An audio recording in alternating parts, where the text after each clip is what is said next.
Welcome back to TYT Sports. If you don't know, Kyrie Irving was traded. And just in case you didn't know, we needed to bring on the professor of all things basketball, Dr. Andre Snellings. Andre, the deal really quickly. Isaiah Thomas, Jae Crowder, Zizic, and the Nets' first-round pick to the Cavaliers for one Kyrie Irving. There is a whole package of things to unbox when it comes to this trade and really capping off a monumentally insane summer of basketball movement. What was your initial reaction to this happening? And do you think there is a clear, rapid winner and loser to the deal? My first reaction was wow, because it's one of those situations where both teams really needed this, but the fact that they're rivals, I really thought was going to be a barrier. So when I see that they actually pulled the trigger, and I see, I read somewhere that this is the first time in NBA history that two teams have met in the conference finals and then made a trade that offseason. So wow. So this was very rare. As far as the winners and losers, I feel like the Cavs have to be winners because they got everything that they wanted for Kyrie. They wanted to still be able to compete this year around LeBron, and so Kyrie to Isaiah, that's about as similar talent-wise as you can get for this year. They do similar things well. They do similar things poorly. So that fits for their team. And plus Jae Crowder, I think he's a real upgrade. No offense to the J.R. Smith fans out there, but I think he's a real upgrade from what they had in that other wing spot. So I think if anything, the Cavs got better in the short term. And then, oh, by the way, they get the Nets unprotected #1 pick next year. And there's Zizic cat that people think highly of. So I mean, they got just as good, if not better, in the short term, and then a lot of upside for the future. So the Cavs have to be happy. The Celtics, it's a risk. Danny Ainge finally pushed his chips into the table. People have been waiting for years on it, and essentially he's taking the chance that Kyrie Irving and Gordon Hayward are that good, that the two of them can be the centerpiece of a championship caliber team, with Al Horford as the third option, at least in the short term, and that these two, #3 picks he's had the last couple of years will be enough to kind of get them over the top, because he's now given up all of his best trade assets, and this is what he's got to work with. So I appreciate that he didn't stand pat on a team that could make the conference finals in the East, but that was it. But he's taking a big swing. We'll have to see how it works out. First things first, I'm extremely offended about your comments about J.R. Smith. I have to, because I have to say that. How many triple teams will he shoot over? No, the right question is, what percentage will he shoot? 50? 60? Right. I agree with you. So I actually thought at first, my first initial tweet, which is dumb because it's so reactionary, when the trade was about to happen, as I'm following along on Twitter, and Adrian Wojnarowski tweets this out, and you go, oh my God, they're actually close to a deal. Like, you don't mention names like Ante Zizic coming into it if they're not close on something, because there's that whole media reaction. First it's Celtics and Cavaliers in talks, and I'm just sitting there going, of course they're in talks. It's Danny Ainge though, and he hasn't pulled the trigger on anything in the last couple of weeks or months. But there's a couple other questions that I have for like the audience and just to work out for us in general. In terms of the deal, I thought at first that the Celtics getting Kyrie really gives them enough this year retooled under Brad Stevens alongside Hayward, who's very consistent scoring, and Al Horford, who I now think after a full season with the Celtics will fit better. You mentioned the word portability all the time when it comes to Al Horford, and I think he needed some time to adjust to a new system, and I think he's going to come back stronger. And I think the lineup of Kyrie at the 1, I think it's going to be Hayward at like the 2.5, a mix of Brown and Tatum at the 3, Morris, it doesn't matter which twin, we don't know which one's playing at any time, at the 4, and Al Horford at the 5 is a very threatening Eastern Conference lineup that I think can compete. It's just there's always in the back of your head for, well, how are you getting past LeBron? No matter what. Now, at first my thought was, I thought the Celtics won, but the more I thought about it, the more I realized that, like you said, the Cavs got a whole ton out of this deal. Yes, Isaiah Thomas is 5'9", and unfortunately, there's players in the league who pretty much use him as a chair to shoot over, and that's not something you could really get past. But it wasn't like Kyrie Irving was Chris Paul on defense or Mike Conley on defense. Kyrie Irving has as many defensive flaws. Additionally, you're putting Isaiah alongside LeBron James, so he's not gonna have to be the go-to scorer, but we know he's clutch especially in the fourth quarter. And then lastly, they got a lot younger. A first-round pick is the youngest possible asset you can get, and Jae Crowder's 27 for a team that has a 40-year-old Richard Jefferson and an aging Kyle Korver. And we have to kind of think, at least in the back of our heads, is this going to be without LeBron James in 2018? Are the Cavs, with that first-round pick? Now, on the other side, really quickly with the Celtics, I don't know why the Celtics were always so hesitant on trading some of these picks, especially after they took Tatum. Because in my mind, and I know Vegas Summer League is not the best indicator for an entire career, but in my mind, they hit the lottery with Brown and Tatum.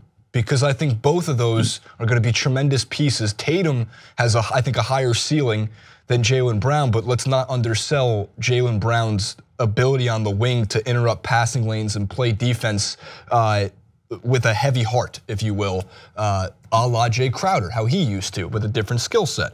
So I thought they won the lottery. Keeping the picks is going, well, how many times could you possibly win? Like, you hit it probably with Tatum.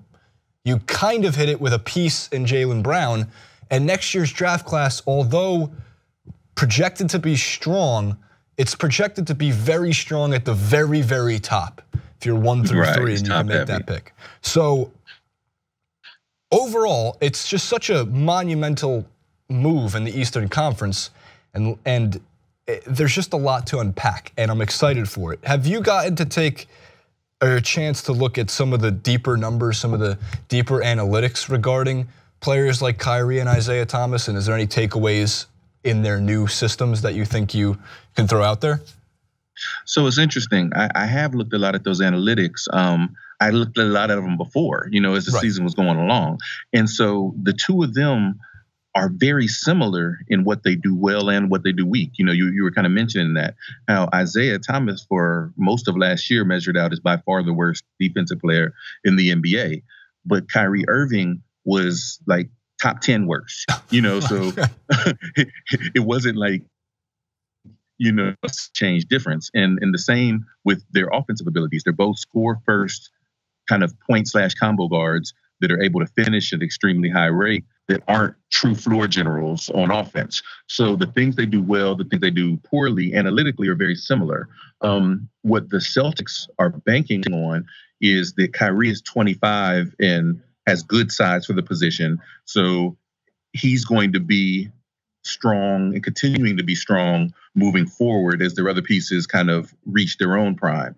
Whereas Isaiah, being 28 already, being undersized and really needing that speed in order to get separation and coming off a hip injury, there was the chance that by the time the rest of the team was ready, Isaiah would be on the way down, but on the way down with a max contract.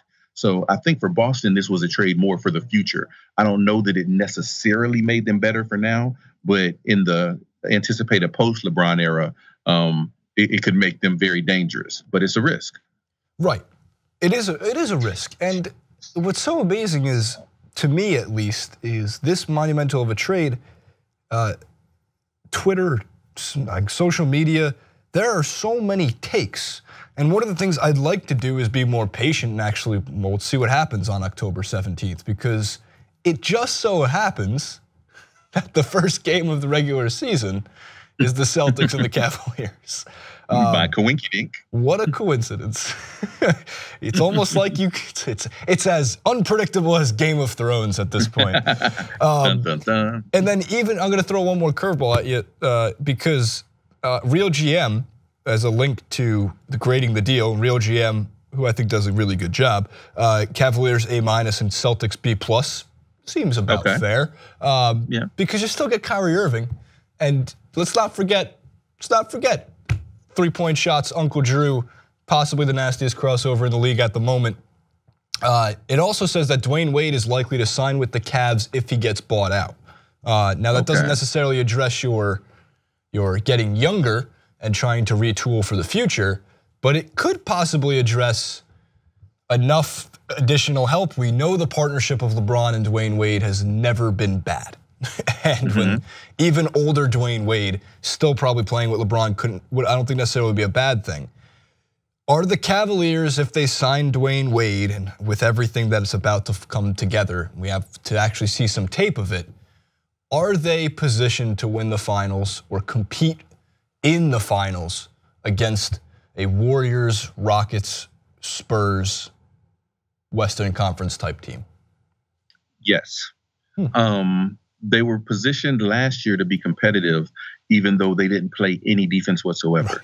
So, we talked about how Crowder and Wade is also, even at this stage of his career, a solid defensive wing. So you replace, some of the, you mentioned Kyle Korver. J.R. Smith isn't the best defender in the world. Nope.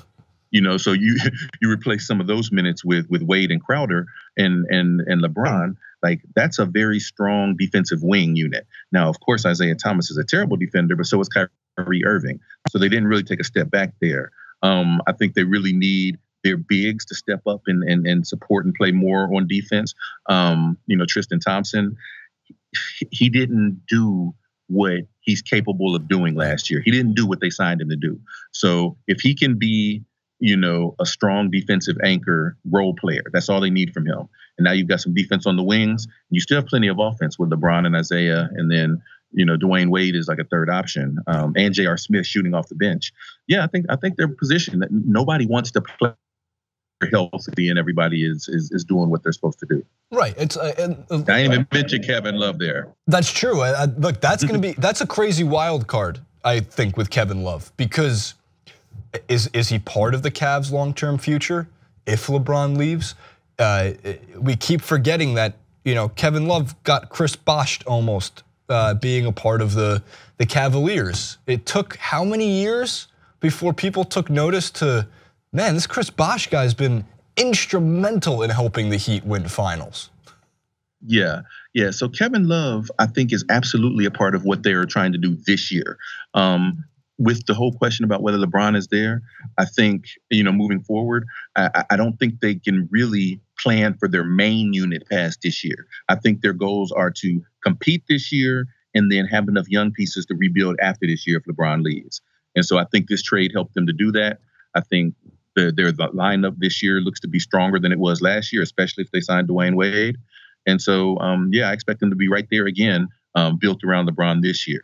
Then for the next year, if LeBron's not there, then you might see everything blow up. Maybe they let Isaiah leave. Whether Kevin Love stays or not, I don't know. But they'll be focused a lot more on that number one pick from the Nets, presuming it's as high as everybody expects it to be. Right. Well, obviously, a hell of a day in basketball, and it just insane changeover. I've simply been exhausted of all energy that I feel like one more trade and I'll just be like, it's not even worth it at this point. See, I actually love it. It's the off season. So, this keeps the NBA relevant. Look, it's been in the headlines all summer because I'm happy that we got conclusion to the Kyrie trade saga because I didn't want this to bleed too much into October. And I'm happy that it went through because only so many headlines you can grab onto before you're like, all right, someone's got to get him already at this point. I really thought that, I think the Cavs did good with this. And they absolutely, the more I talk about it, the more I think both teams got what they wanted because I think the Celtics can compete and I think it can be a series against the Cavs this year in the Eastern Conference Finals. I don't want to take away anything from what the Wizards are trying to build either. But that's an entirely different conversation. So follow Andre on Twitter at Professor DRZ and come back for another clip about Isaiah Thomas